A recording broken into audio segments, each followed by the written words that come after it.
So I want to congratulate all of the incredible law enforcement professionals joining us today, especially Attorney General Pam Bondi, who's terrific, Deputy Attorney General Todd Blanche, who is a fantastic legal talent. He really is. He's a great guy, too. And, of course, FBI Director Kash Patel. They have worked so hard on this and other things. Since the start of the administration, the FBI has arrested over 23,000 violent criminals, more than double the number arrested in the final year of the Biden disaster.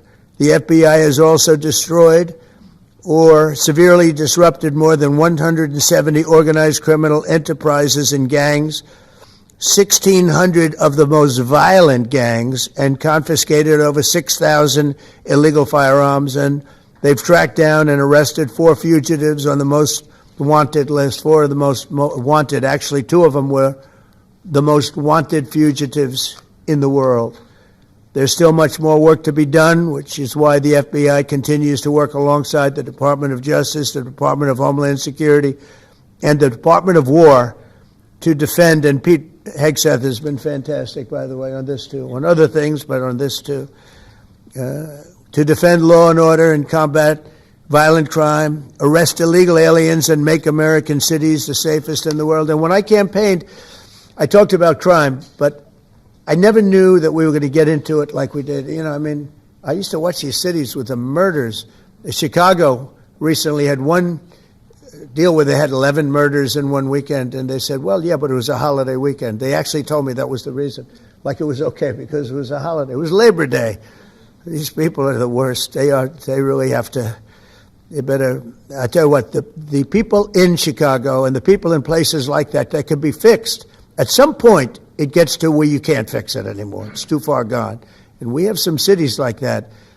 But these are great cities that can be fixed. I'm going to be strongly recommending, at the request of government officials, which is always nice, that you start looking at San Francisco. I think we can make San Francisco. There's one of our great cities 10 years ago, 15 years ago, and now it's a mess. And we have great support in San Francisco, so I'd like to recommend that for inclusion, maybe in your next group. You'll get great support.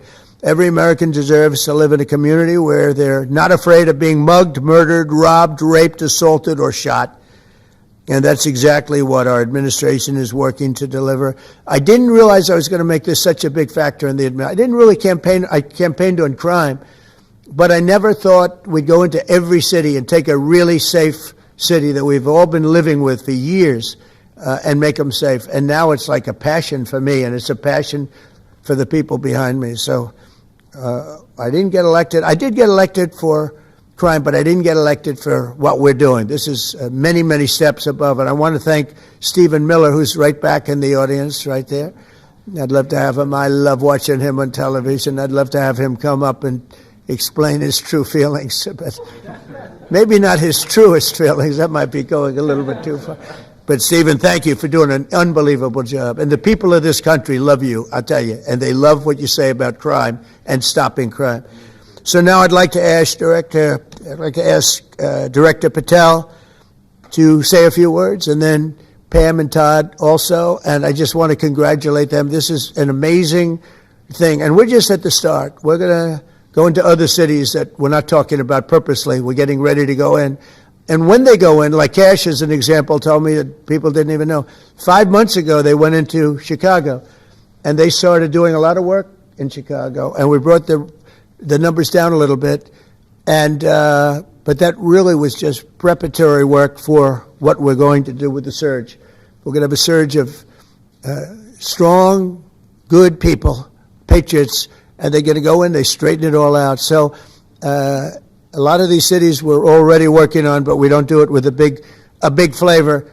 But in a little while, you're going to see some numbers that you're not going to believe. And I think you'll probably start with Memphis, because I'm hearing the numbers are much quicker than we even thought possible. But again, D.C. it speaks for itself. Chicago is going to be okay. We're going to save Chicago. And I told you, and I told them, a very respected man, the head of the Union Pacific, said, "Sir, save Chicago. It can be saved." And the way he said it, it was like, can you believe it? We're trying to save Chicago.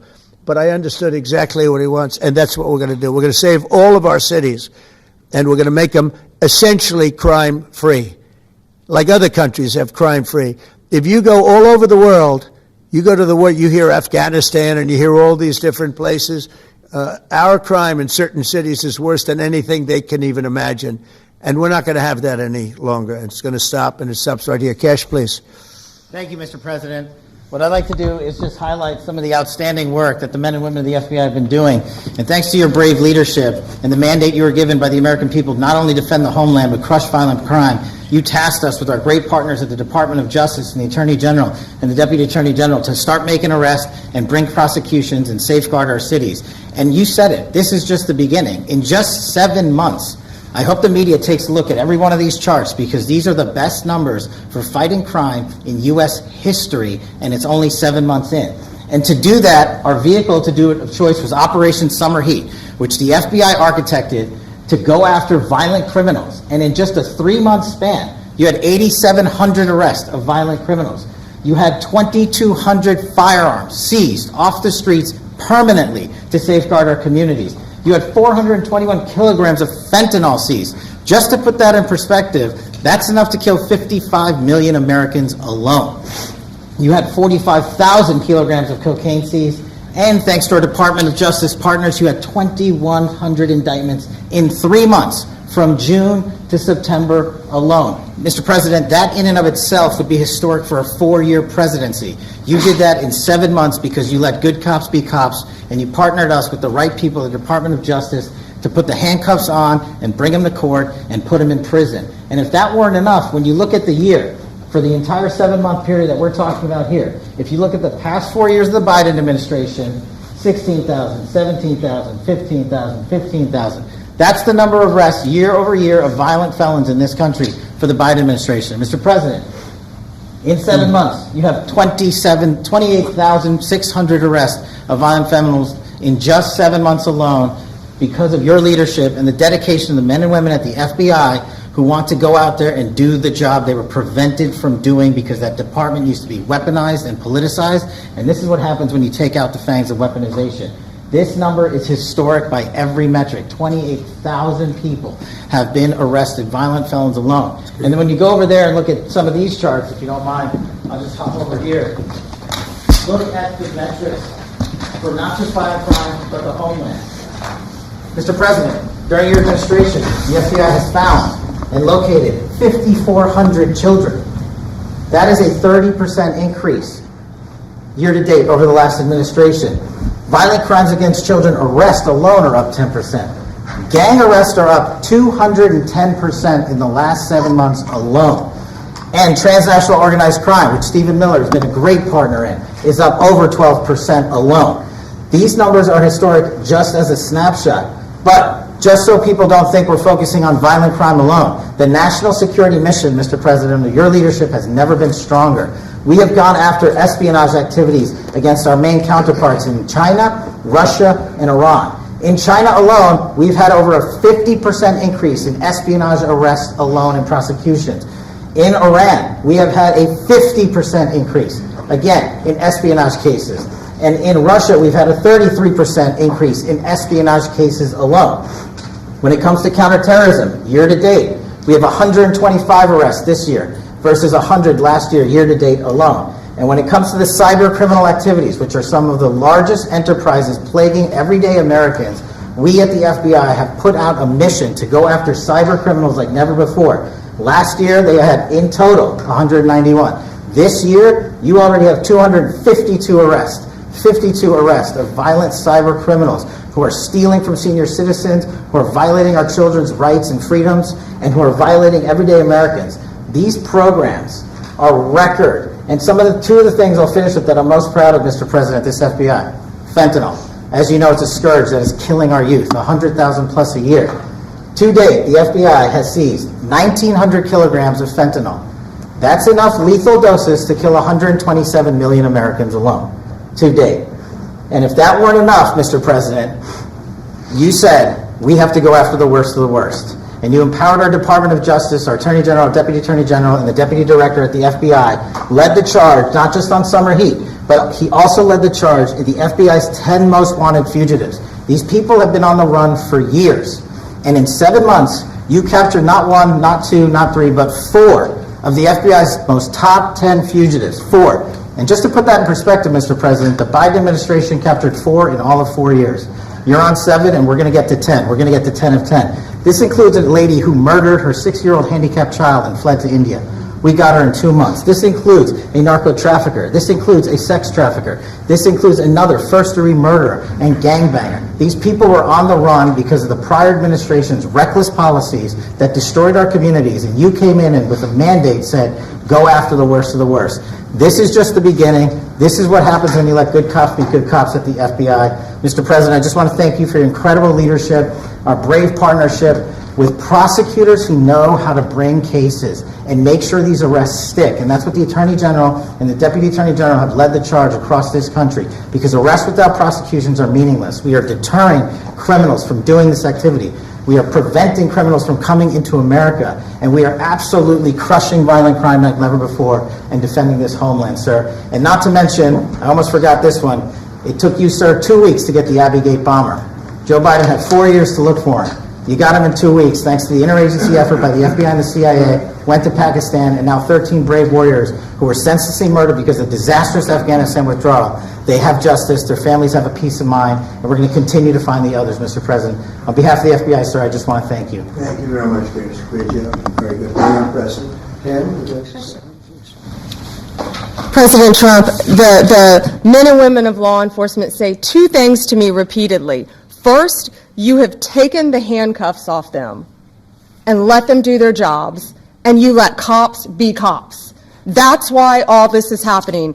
The director, the deputy director are working around the clock. All of these great men and women in the FBI, they have families at home, and they are working during a government shutdown right now. Many of them have small children. Many of them, I was talking to an agent this morning, many of them have babies at home, and they are working around the clock to not only keep our country, but our world safe. And that's what Operation Summer Heat did. Thank you, Director, and to the Deputy Director for everything you did on behalf of the Department of Justice, and you're going to continue to keep doing. And they set the stage for what we're doing in Memphis. You're going to hear a lot more about that, our joint task force next week, but they set the stage for Memphis. And last night alone in Memphis, there were almost 70 arrests, there were 12 guns seized, and there was a 70-year-old man arrested as a result of our operation in Memphis who raped a child under the age of 3. That one case makes everything we're doing worthwhile. So thank you all for being here on behalf of both of us. Thank you, President Trump. Thank you. Todd, you want to say something? Sure. Thank you, Mr. President. So this is a great day, and I think there's stats that the director talked about which are important, but I want to give 2 examples of what Summer Heat has done that actually will apply hopefully to everybody in this room. The first is for over 4 years during the last administration, there was a hotel in a town, the middle of a town in Alaska, that was being run as a drug den.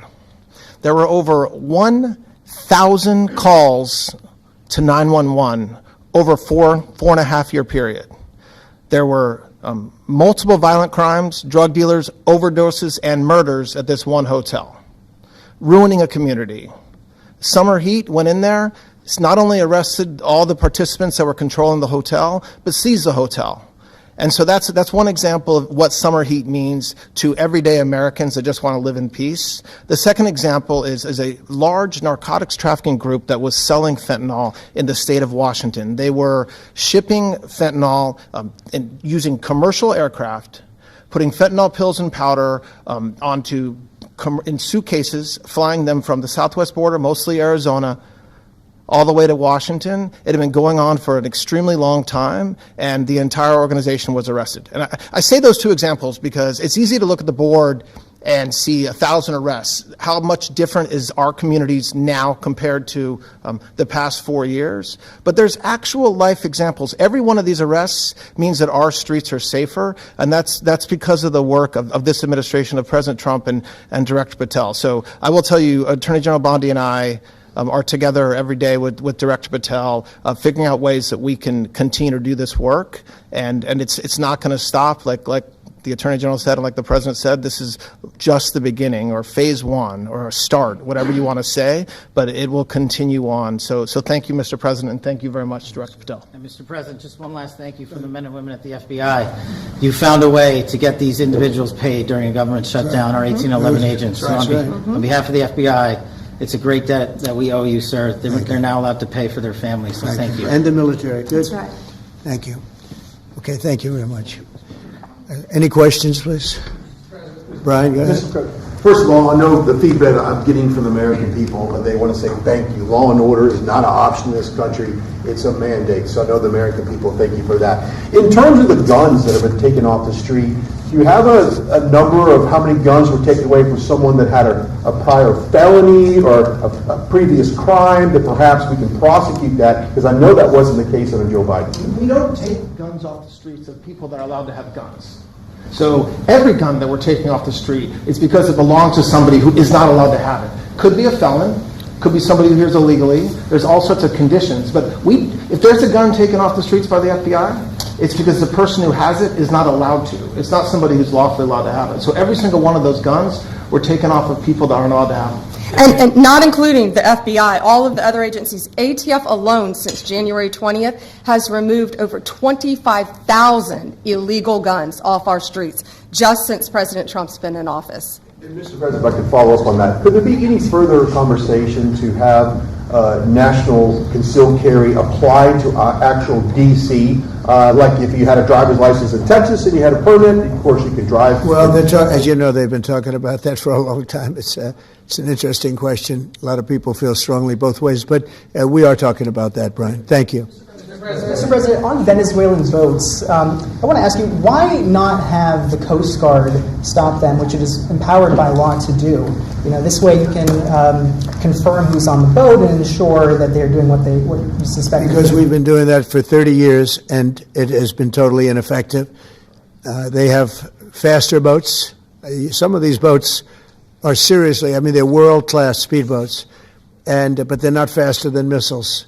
But we've been trying to do that for years, and so much of the drugs, 25-30%, would come in through the seas.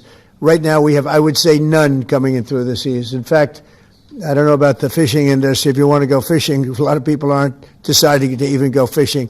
We've almost totally stopped it by sea. Now we'll stop it by land. What's the next But step? it never worked. It never worked when you did it in a very politically correct manner. What's the next step in this war on cartels, and are you considering options, are you considering strikes on land? Well, I don't want to tell you exactly, but we are certainly looking at land now because we've got the sea very well under control. We've had a couple of days where there isn't a boat to be found. And that, I view that as a good thing, not a bad thing. But we had tremendous amounts coming in by boats, by very expensive boats. They have a lot of money, very fast, very expensive boats that were pretty big. And the way you look at it is every boat that we knock out, we save 25,000 American lives. So every time you see a boat and you feel badly, you say, wow, that's rough. It is rough, but if you lose 3 people and save 25,000 people, these are people that are killing our population. Every boat is saving 25,000 lives, and you can see it. The boats get hit, and you see that fentanyl all over the ocean. It's like floating in bags. It's all over the place, and it's a tremendous. We're saving tremendous amounts of lives. Yeah, Mr. President, on that issue. I know you've talked about, I have a question for you, and then I also have a question for Director Patel. I know you talked about having some distaste for Boston recently. Is this one of those cities that you might be looking into, and can you give us a hint about other cities that you might be? You're saying for where? For where? For Boston. Yeah, well, Boston has a bad mayor who at least is a reasonable IQ person. Most of them are low IQ. But and they're so bad. What's going on in Chicago is just, you'd think the guy would say, hey, look, we have a problem, Mr. President. Could you come in and straighten it out? We could have that done in a month if we had their cooperation. It's going to be done anyway, but we could have it done in a month. Yeah, Boston, she's got 4 areas that are, wrong. And, somebody said, would we think about taking the World Cup away from Boston if they don't straighten it out? And the answer is yes, we have the right to do that with FIFA. So if we think that LA is going to be bad, or we think that applies a little bit to the Olympics too, but we'll talk about FIFA first. FIFA is very hot. If we think there's any reason that, whether it's Boston or anywhere else, that they're not doing their job, we're going to take those World Cup games and move them someplace else. Thank you. And then Director Patel, there's been so many conspiracy theories swirling around about the assassination of Charlie Kirk. Do you have any updates for us, especially in light of all the online content that everyone's been talking about? The only thing we deal with at the FBI and the Department of Justice is facts. And we delivered at record speed a manhunt to capture Charlie Kirk's alleged assassin in 33 hours. And if you put that in perspective to Luigi Mangione or the Boston bomber, they took them 5 days and a police officer lost their life in their manhunt. We are running on absolutely every single lead. And the best thing we can do to honor my friend Charlie Kirk's life is to make sure that everyone involved is prosecuted to the full extent of the law. And that's what we're focused on, investigating the facts, not trading in conspiracy theories. Okay? Mr. President, thank you so much. Thank you. In light of China's export curbs on rare earths, do you view India as a reliable partner going forward? And are you planning to meet Prime Minister Modi in Malaysia? Are you open to talks in terms of Yeah, trade? sure. He's a friend of mine. We have a great relationship. He just said that 2 days ago, as you know. We have a great relationship. No, we were not happy with him buying oil from Russia, because that lets Russia continue on with this ridiculous war where they've lost 1.5 million people, by the way. Russia's lost 1.5 million people, soldiers mostly. This is a war that should have never started, but it's a war that Russia should have won in the first week, and they're going into the 4th year. And I want to see it stop. So I was not happy that India was buying oil. And he assured me today that they will not be buying oil from Russia. That's a big stop. Now I got to get China to do the same thing. You know, that is relatively easy compared to what we just did over the last week in the Middle East. Middle East was 3,000 years, and we got it done. This is 3 years, and I think we'll get it done. I think that President Putin, I think he wants to get it done. We'll see. There's a great animosity between him and Zelensky. You probably have noticed, right? And it's, I think it's hurting the process. Yeah, please. Mr. President, thank you. Curious, why did you authorize the CIA to go into Venezuela? And is there more information you can share about these strikes on the alleged Well, I can't drug do bust in that, the but Caribbean? I authorized for 2 reasons, really. Number one, they have emptied their prisons into the United States of America. They came in through the border. They came in because we had an open border policy. And as soon as I heard that, I said, a lot of these countries, they're not the only country, but they're the worst abuser. And they've entered they've allowed thousands and thousands of prisoners, mental institution, people from mental institutions, insane asylums, emptied out into the United States. We're bringing them back, but that's a really bad, and they did it at a level that probably not, many countries have done it, but not like Venezuela. They were down and dirty. And the other thing are drugs. We have a lot of drugs coming in from Venezuela. And a lot of the Venezuelan drugs come in through the sea, so you get to see that. But we're going to stop them by land also. Does the CIA have authority to take out Maduro? Oh, I don't want to answer a question like that. That's a ridiculous question for me to be given. Not really a ridiculous question, but wouldn't it be a ridiculous question for me to answer? But I think Venezuela is feeling heat, but I think a lot of other countries are feeling heat too. We're not going to let this country, our country, be ruined because other people want to drop, as you say, their worst. They have given us their worst. They've loaded up our country with prisoners, with mentally ill people that are seriously ill, criminally ill, and we're not going to take it. And so, I mean, it's just one of those things. And I can tell you, we've taken care of the sea. There's nobody, and we're watching. We're watching. And if we see it, we'll save it. Yeah, please. On the ships, though, sir, there are Republicans and Democrats up on the Hill concerned that in the briefings they've gotten about those attacks, they're not necessarily getting information about who was on them and what exactly was on those ships. Can you ensure that at but least they one are of them given will be told information that they were loaded up with drugs, and that's the thing that matters. When they're loaded up with drugs, they're fair game. And every one of those ships they're not ships, they're boats, they're speedboats. They're extremely fast, record-setting type speedboats that cost a lot of money, and they have a lot of money because they're drug sellers. But they know one thing, and they all have the same thing in common. There's drug dust. They call it drug dust. They call it fentanyl dust all over the boat after those bombs go off. And you can take along. attack them, though, that there are We know before. We know when they go out. We know we have much information about each boat that goes out. Deep, strong information. Yeah, please. Sir, you're going to have Vladimir Zelensky here this week. What is your message at this stage of the war for him? And shy of tomahawks, To who is that? For Zelensky. Yeah. And shy of tomahawks for Ukraine. Are you considering other options, and will you speak with Vladimir Putin about No, that? we're looking at other options. We are. President Zelensky's coming in. I'm not a fan of the war.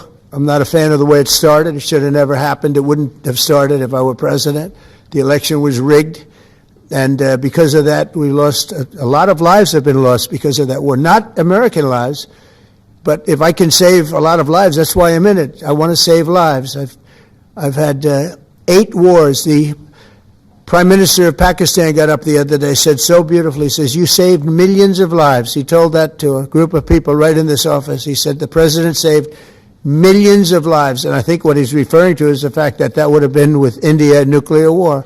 That was getting very close. 7 planes, they don't talk about it, but 7 aircraft were shot down. In fact, we have the new ambassador to India right here. They're well represented. You better represent us, not them, okay? Yeah. But Sergio's going to do a great job. He's going to do a great job. But no, we'll be talking about the war with him, and we'll be talking about, they want to go offensive. I'll make a determination on that, but they would like to go offensive, you know that, and we'll have to make a determination. President, question, given you have the FBI Director and Attorney General here today, Jim Jordan has asked Jack Smith, who appeared into the House Judiciary. You mean deranged, Jack? He's a deranged individual, yeah. He's asked him to... Well, they should. I'm surprised it takes so long. We're talking about violent crime. What about the crime against a political opponent? That's what we have to talk about, Mr. Jordan too. would like to understand the full extent to which the Biden-Harris Justice Department weaponized federal law enforcement. What do you think the committee will find out, Mr. Smith? I think it was the worst weaponization of a political opponent in the history of the world, let alone this country. And I hope that everybody's, they're involved in it. I'm not. I'm the one that had to suffer through it and ultimately win. But what they did was criminal. Deranged Jack Smith, in my opinion, is a criminal. And I noticed his interviewer was, I think that was Weissman. And I hope they're going to look into Weissman, too. Weissman's a bad guy. And he had somebody in Lisa, who was his puppet, worked in the office really as the top person. And I think that she should be looked at very strongly. There was tremendous criminal activity having to do. If we don't have fair elections in this country, we're not going to have a country. And I've said it from the beginning, fair elections and borders. And we need also fair press, because if you don't have fair press, it's very tough. And we've got the strongest border of anybody. Nobody has a border. We have a border where the numbers just came out again. You saw 0 people came in illegally. Now, we do take people into our country legally, but 0 people. But you're talking about a different subject. You're talking about political crime. They have committed massive political crime. I hope they're looking at Shifty Schiff. I hope they're looking at all these people. And I'm allowed to find out. I'm allowed to, I'm, in theory, the chief law enforcement officer. But I have a very good, talented group. This is about something else. But I hope they're looking at political crime, because there's never been so much political crime against a political opponent as what I had to go through. They raided my house in Florida. It was an illegal raid. I have a lawsuit that was doing very well, and when I became president, I said, I'm sort of suing myself. I don't know, how do you settle the lawsuit? I'll say, give me X dollars, right?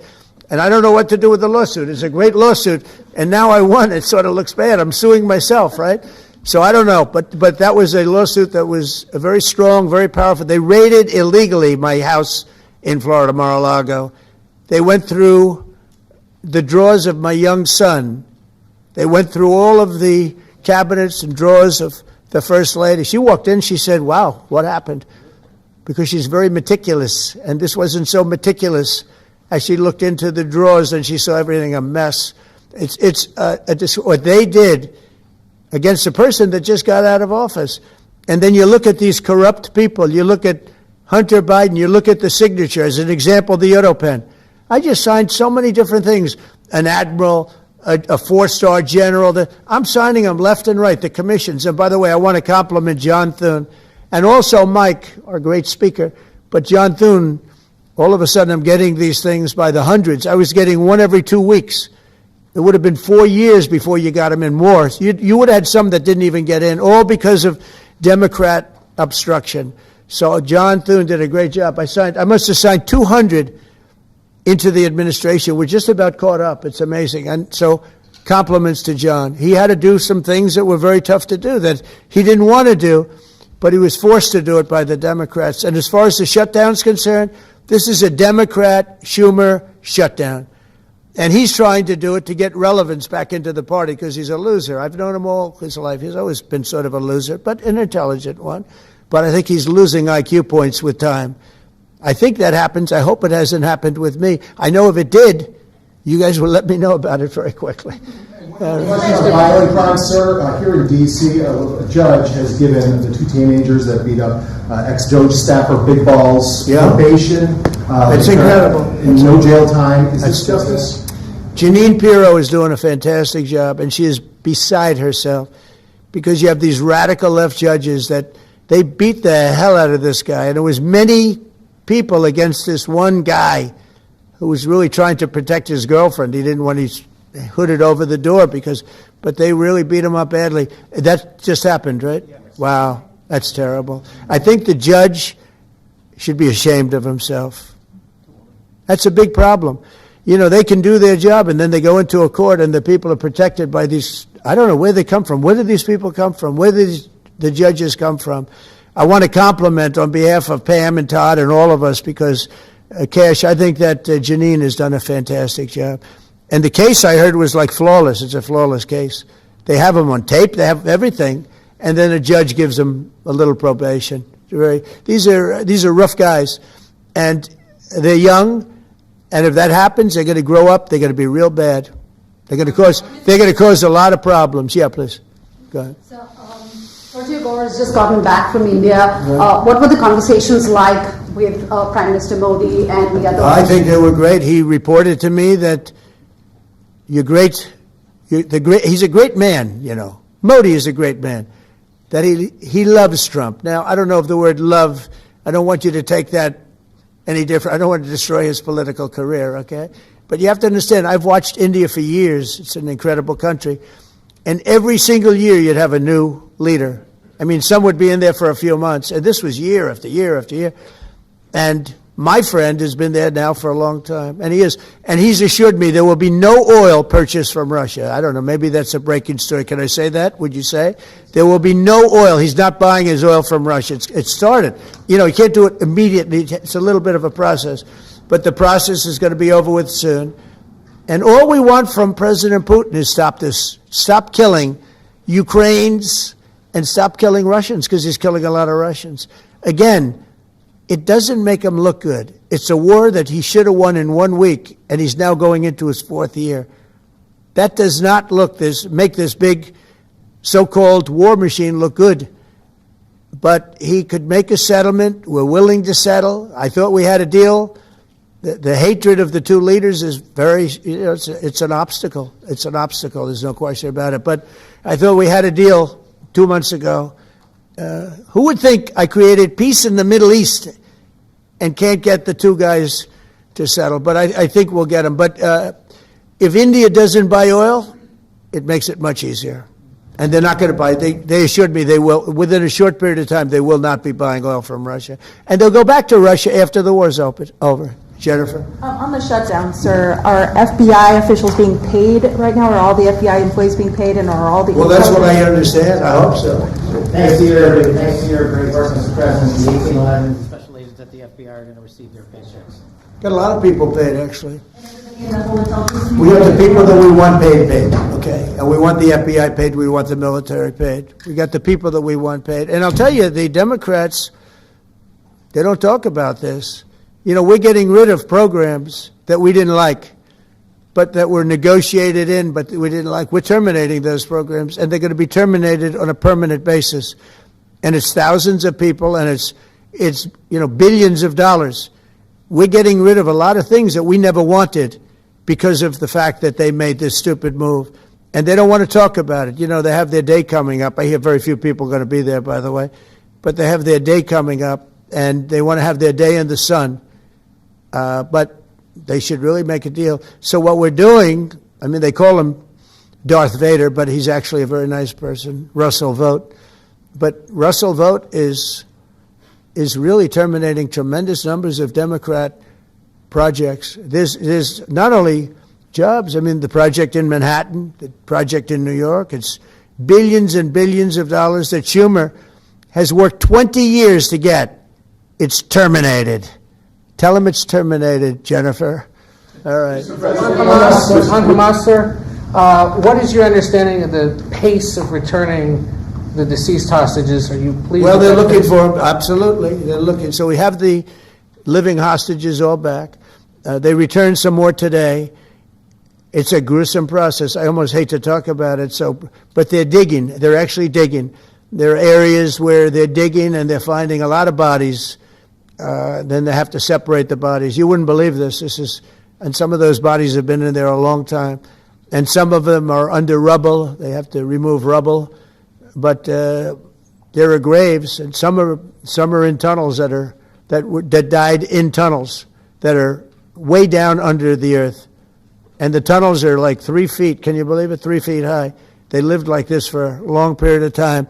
It's a horrible atrocity. At the same time, we, meaning Israel, but I knew everything they were doing pretty much. I knew most of the things they were doing, but they've killed probably 70,000 of these people, Hamas. And I said, it's time now. So we'll see what happens. We'll also see what happens. Your next question is going to be the weapons. We want the weapons to be given up, sacrificed, and they've agreed to do it. Now they have to do it. And if they don't do it, we'll do it. We had the head of CENTCOM today suggest that Hamas needs to hurry up and disarm and follow your comprehensive plan. Yeah. That it was the head of CENTCOM saying that. Is that not a signal to Hamas, to the rest of the world, that at some point the U.S. military may more directly engage? We won't need the U.S. military. We won't need it. Why not just yield? Because we're very much involved in it. If we weren't involved, there wouldn't be peace.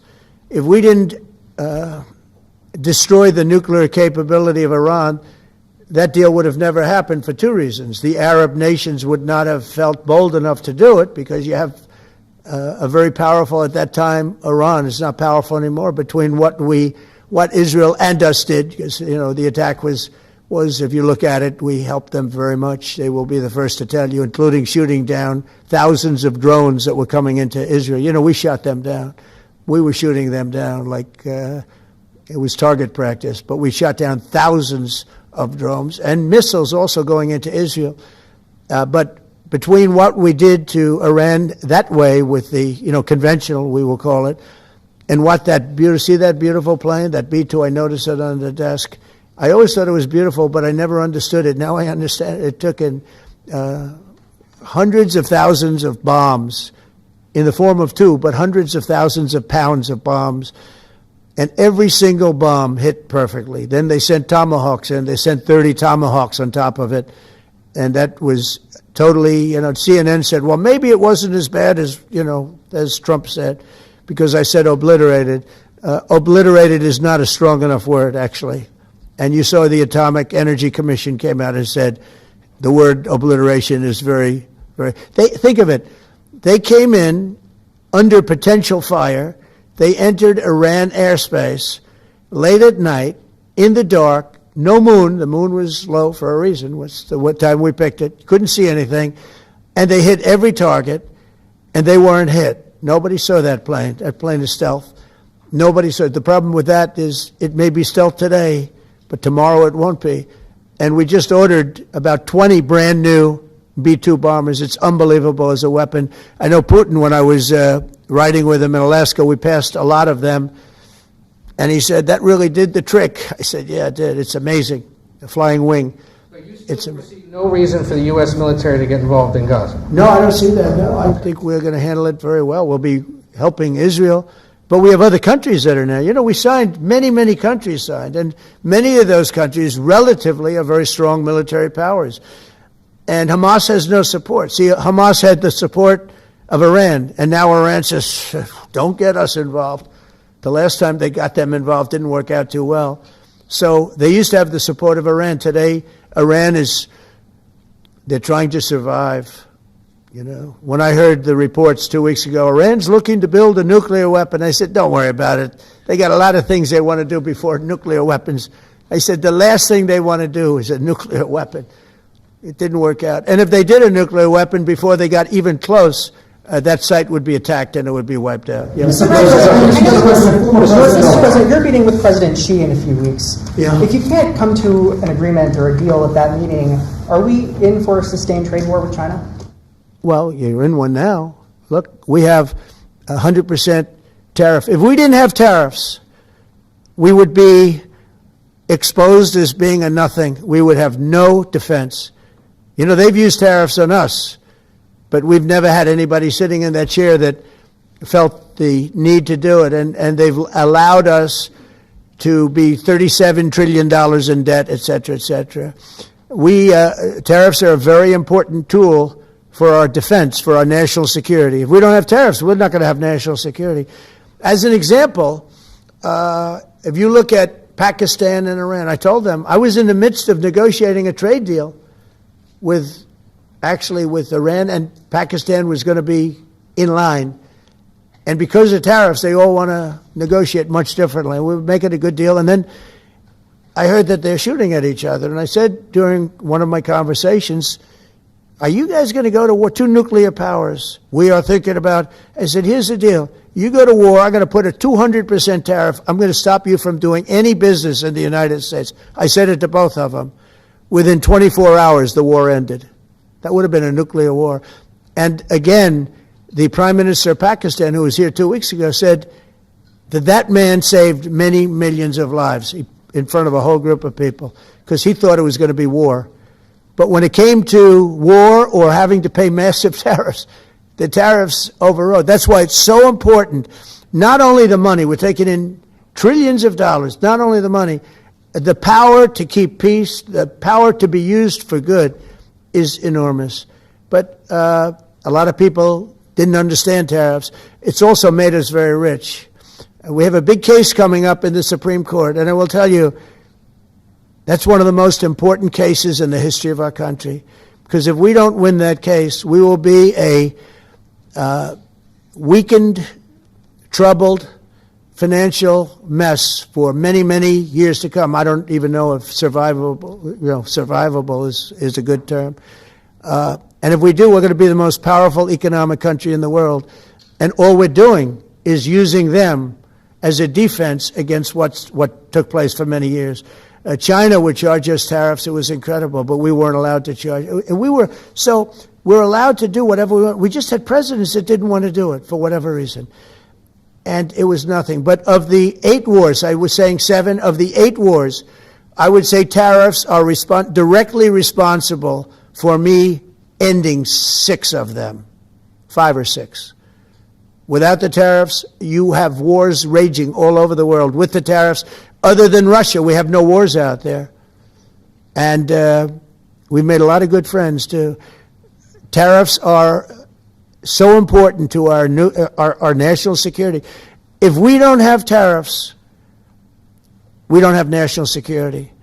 Our country would suffer a level that, because they're used so strongly on us. As an example, the European Union, they won't take our cars, they won't take our agriculture, they won't take anything, but they send their cars in, Mercedes, BMW, Volkswagen, by the millions. We don't send any cars. They don't take them. They were tariffing us out. Agricultural products, they don't take our agriculture. They want their farmers to do it. I understand that. But it was very unfair, and they were tariffing our product. They're keeping out by using tariffs. And we didn't use them, but I used them. And now we made one of the great deals with Europe. $650 billion they pay us, and we've evened it out. It's really a good thing to see. And you have to understand, they've all signed. Japan, South Korea. South Korea, $350 billion up front. Japan, $650 billion. And they've all agreed to it. They're all happy. But before, it was a total ripoff. And if we don't have the use of tariffs, we have no national security. This country will have no financial security, will not have national security. And the people that brought the lawsuit are people that are aligned with foreign nations that are now being treated fairly as opposed to just ripping us off and ripping us asunder. So, but if we are not allowed to use what other people use against us, there's no defense. It'll be a disaster for America. That's why I think I'm going to go to the Supreme Court to watch it. I've not done that, and I had some pretty big cases. I think it's one of the most important cases ever brought, because we will be defenseless against the world. Okay? Did you have one? Yes, please. Thank you, Mr. President. I want to ask you about the Georgia Senate race. I know it's very early, but there's several Republicans in that field that are vying for your endorsement. A lot of good people in that field. Yes. I know all of them, actually. I haven't made a decision on that, but you have some very good people in the Georgia Senate race. Well, Governor has endorsed... No, the governor has. He's spoken to me about it a lot. He likes that candidate a lot. And I understand that. I haven't made a decision yet. But I'm following that race very carefully. I think it's very important for Georgia to get a real senator, because the senator they have now is a horrible senator. He allows all the crime, all the borders. You have open borders. I mean, his whole philosophy is a disaster. That's not representative of the people of Georgia. I know the people of Georgia. I won Georgia 3 times, but they say twice. Okay, I won it very big the last time, and I won it big the first time, and I won it big the second time. But we had criminals that didn't allow. I mean, I hope they're going to go into that. I hope they go into the votes which are being stored in Fulton County and take a real look at those votes, okay? Because I won it the second time too. But I know Georgia very well. I love Georgia. Those people are great, and they deserve a good senator, because the man they have now is a weak, ineffective person. Okay. Mr. President, I wonder what you missed. By the way, you won Georgia 3 times. Yeah, I agree. Do you agree with me? I do. He's the media. For someone that spends a lot of time in Georgia, I believe you won that. Yeah, okay. I really have a question about... The word believe isn't strong enough, right? Yeah, you know. There you go. It's true. I know I won too. We have the great Newt Gingrich. Newt, you agree with us? Good. Otherwise, I'd have him dismissed immediately from the room. You know, his wife, as you know, is becoming an ambassador to a great country, Callista. So congratulations. And we're going to take a picture. And the only reason I'm doing it, he speaks so well of me. He said, I'll go down as the greatest president in history. And then he blew it. He said, I'm not sure if I put him above Washington or Lincoln. So I'm not that happy about that, dude. I've got a question about the weaponization of the DOJ. The media often says your department is weaponizing the DOJ. Yeah, that's the opposite. It's the opposite. Todd, you represented President Trump and probably the greatest weaponization of the DOJ by Alvin Bragg. You know firsthand, if you can describe what you saw under the Biden administration and how they weaponized the DOJ.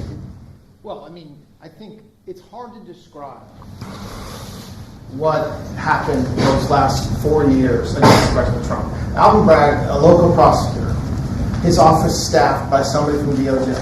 Jack Smith, picked as a special counselor, staffs his entire office with DOJ prosecutors. And then there are countless things that happened, all in writing, most of them on the docket, that require no explanation except a complete abomination of the place that the Attorney General and I run now, and Director Patel. So when people talk about this department weaponizing, it's embarrassing. Because there's no scenario in which you can look at what we're doing, restoring justice, doing the right thing in every single case, and say that that's weaponization, and yet remain eerily silent about what happened for the past 3 years. I mean, you read these articles and giggle, because it cannot be true that people really think that what they did to him, not once, not twice, I'm still counting 3, 4 times, but we're the ones that are weaponizing. So this man is not weaponizing the Department of Justice. We're not weaponizing the Department of Justice. It's the opposite. I mean, and also, nobody questions what I'm saying because it's true, because we all lived the past 4 years. So listen. They never want to bring up the details, but I watch the fake news, and he's weaponized, and he wants to send them to prison. He wants all this. They indicted me like 5 times. I took a mugshot. Who would have thought it turned out to my favor? Because it was a good shot. But I had to take a mugshot. It's right out there in the door. New York Post, front page of every paper in the world. I had a mugshot. They wanted to send me, nobody says that. They say, he's acting very, very tough. He's acting unfair. Let me tell you, if they've been nice to anybody, it's to those criminals, because they are so good having to do with all of the things we're talking about today with violent crime.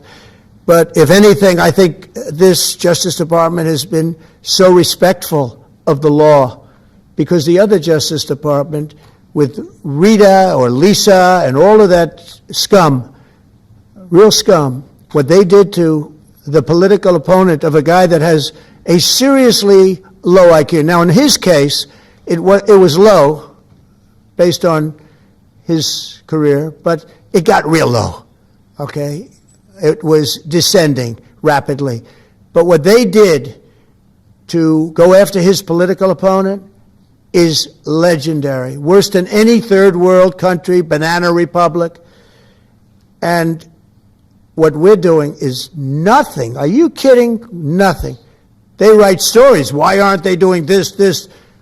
And we'll leave. I don't have to leave it up to them, but I choose to, at this moment at least. But there's never been anybody treated in the history of politics. You know, they say the two worst treated presidents by the media, etc., was that man right there, the late, great Abraham Lincoln, and this guy right there, Andrew Jackson. They say Andrew Jackson was treated terribly. They give him number one and number two, but that was before I came along, Newt. I say I have number one times 10. Nobody's been treated like I've been treated. And I did a great job. You know, we had a great first term. And we had one of the most successful economies in history, et cetera. I rebuilt the military. We did a tremendous amount. The last part, we had a horrible thing called COVID, and we handled that well. We made ventilators for nations all over the world. We did a great job. Probably never get credit for it. Look at the therapeutics, the Regeneron, all the different things, the vaccines, all the things we did. We did a great job, but we had to focus on that. But we had the best economy in the history of our country. We're blowing it away right now. Look at the stock market. It hit another all-time high today. That's 48 days out of the few days that I've served. 48 days have already hit record highs. And we have, maybe most importantly, the number, we have now, I was saying 17, it's over $18 trillion is being poured into our country. It's because of the election and because of tariffs. Without the tariffs, you wouldn't have probably 18 cents. It's because of the tariffs, because there are no tariffs if they build in our country. And they understand that. So we have medical companies coming up. We have the AI. We're dominating China in AI. Everybody said that's impossible. We're dominating. I'm letting these massive plants build their own electric generating plants. They're becoming utilities in addition to everything. Maybe they'll make more money with that. Who knows? But they're building their own electric because we have an old grid. You wouldn't be able to do that. And we're dominating China. We're dominating with AI, which seems to be the new big thing. That's the new internet. That's the new whatever. So we're very happy with the job we're doing. I'm very happy with the job they're doing. But when you tell me about attacking a political opponent, there's never been, and I'm a legitimate opponent. I watch my son. He's got the #1 best-selling book now. My son Eric, he's a wonderful kid. That guy spent so much time with subpoenas. He got more subpoenas than anybody in the history of our country. Think of it. And he's an innocent, good boy. He's a good kid. He's always been a good kid. All of my children are good. They went through hell. My children went through federal grand juries on a hoax. Think of it. You have Adam Schiff and Hillary Clinton and others make up a hoax and then wanting to so they know it's a hoax, and they go before the press, say Donald Trump Jr. will go to jail because of what he's done with Russia. I'll never forget, I get a call from my son Don, and he said, Dad, I'm being accused of something with Russia. I don't know anything about Russia. He didn't know anything about it. Think of it, how bad they are.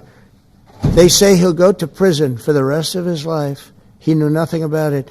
On a hoax, the Russian hoax, Russia hoax, on a story that they made up. And they made it up in order to explain why Hillary Clinton lost an election that she lost by pretty good numbers. The second one, actually the second one was even better, but the third one, this one was to too big to rig. It was just too big to rig. They would have rigged. They tried to rig it. But think of it. They want to send my children to jail, but they were after Don in particular. I'll never forget Adam Shifty Schiff, a total crooked guy, lying in Congress, making up a phone conversation that I have with you, totally made up. Then when he heard it was taped, he wanted to disappear. And Nancy Pelosi went crazy because they wanted to impeach me based on the conversation that was made up. When they heard the tape, everybody, you know, I won it unanimously in the Republican Party. I got every single vote, something that never happens, and I beat it. But think of it, they want to put my son in jail for something that they made up. So they know they made it up. And they say he will serve the rest of his life in prison. These are sick, bad people. And don't tell me about us going after them. If anything, we've been very, very soft. I wouldn't be that soft, I'll tell you that. Thank you very much, everybody. Let's talk. Thanks, guys. Thank you. Thanks, guys. Thank you very much. Thanks, guys. Let's go. Let's go. Thank you, guys. Thank you, guys. Let's keep going. Thank you. Thanks, guys. Take a look, location. Thank you, guys. It's going to be a beautiful day. Thanks, guys. Let's go. Pack up. Let's go. Thanks, guys. Keep going. Keep going. Okay, JJ, thank you, guys. Thank you. Give me 2 minutes.